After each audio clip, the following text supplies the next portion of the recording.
যেহেতু নিৰ্বাচনত ৰঙিয়াৰ বিধায়ক প্ৰাক্তন বিধায়ক ভৱেশ কলিতাক আমি লগ পাইছো মনাগুচিত আমি কথা পাতিম দাদাৰ সৈতে দাদা কেনেকুৱা নিৰ্বাচন জনতা বছৰ খুবেই ভাল জনতা যিদৰে ওলাই আহিছে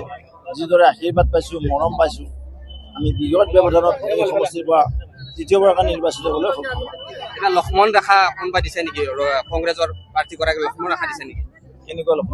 লক্ষ্মণ ৰেখা দিয়া বুলি কৈছে কংগ্ৰেছৰ প্ৰাৰ্থীগৰাকী মই নাজানো কেনেকুৱা পাৰ হ'ব নোৱাৰা বুলি কৈছে থাৰ্টি পাৰ হ'ব নোৱাৰে 30,000 ওপৰত ভোটেই নাপায় আপোনাৰ তিনিবাৰকৈ বিধায়ক হ'ব তিনিবাৰকৈ বিধায়ক চাওক জনতাক যিদৰে ক্ষমা কৰিছো জনতাৰ অন্তৰত আছো জনতাৰ হৃদয়ত আছো আৰু সেইকাৰণে আজি জনতাৰ স্বতঃস্ফূৰ্ত সমৰ্থন পাবলৈ সক্ষম হৈছো যুৱ প্ৰজন্মক কেনেকুৱা সঁহাৰি পাইছে খুব ভাল সঁহাৰি আমাৰ লগত যুৱ প্ৰজন্মই থাকে আমি ধন্যবাদ জ্ঞাপন কৰিছো এয়া আছিল ৰঙিয়াৰ বিধায়ক ভৱেশ কলিতা বিপুল সঁহাৰি যুৱ প্ৰজন্মৰ লগতে যিসকল জ্যেষ্ঠ লোক আছে এই মনাগুচিত উপস্থিত হৈ নিৰ্বাচনী প্ৰচাৰ বেছি সময় নাই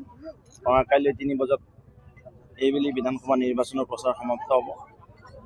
আৰু মোৰ এটা অভিজ্ঞতা হ'ল মই 2016 চনৰ পৰা নিৰ্বাচিত হৈছোঁ 21ত হৈছোঁ আৰু এইবাৰ মই জনতাৰ যি স্বতঃস্ফূৰ্ত সমৰ্থন আই মাতৃসকলৰ বন্ধু বান্ধৱীসকলৰ যুৱ প্ৰজন্মৰ বিশেষকৈ আৰু জ্যেষ্ঠ ব্যক্তিসকলৰ সঁচাই এটা অভূতপূৰ্ব সঁহাৰি পাবলৈ সক্ষম হৈছোঁ এয়া মোৰ জীৱনৰ এটা ডাঙৰ এক্সপিৰিয়েঞ্চ নিশ্চিতভাৱে তৃতীয়বাৰৰ কাৰণে বিধায়ক হ'ম 9 তাৰিখে যি ভোটদান কৰিব আৰু চাৰ্টিফিকেট যি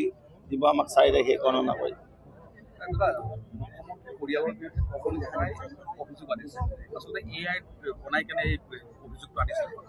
কংগ্ৰেছে সদায় মিছা কথাই কয় কংগ্ৰেছে সদায় মিছা আশ্ৰয় লৈছিল মিছা কটাইছিল আৰু সেইখিনি ভাৰতবৰ্ষৰ জনগণে আজি কংগ্ৰেছক বাই বাই দিছে অসমৰ জনগণে বাই বাই দিছে এনেদৰে 25 বছৰলৈকে কংগ্ৰেছ দল অসমত আহিব নোৱাৰে মই ইমানে কৈছোঁ কংগ্ৰেছৰ দ্বাৰা কালি নিৰ্বাচন কিন্তু আজিলৈকে পদত্যাগৰ জোৱাৰ এয়া কি ক'লো তেওঁলোকে গৰাখনীয়া ৰোধ কৰক পিছত বেলেগৰ বদনাম গাব ৰসাল ভাষণেৰে আপুনি জনতাক যথেষ্ট আপ্লুত কৰিছে চাওক ইলেকশ্যনটো এটা festival in case of democracy election is a mega festival অলপ আনন্দৰ উৎসৱৰ পৰিৱেশ কৰিব লাগে চিৰিয়াছ ভাষণ দিব নালাগে বিহু গাওঁ এতিয়া নহয় মোৰ ৰাতি টোপনি উঠি গৈছে একদম মাত নোলায় যিকোনো খবৰৰ বাবে যোগাযোগ কৰক আমাৰ এই নম্বৰত 9181 307 2221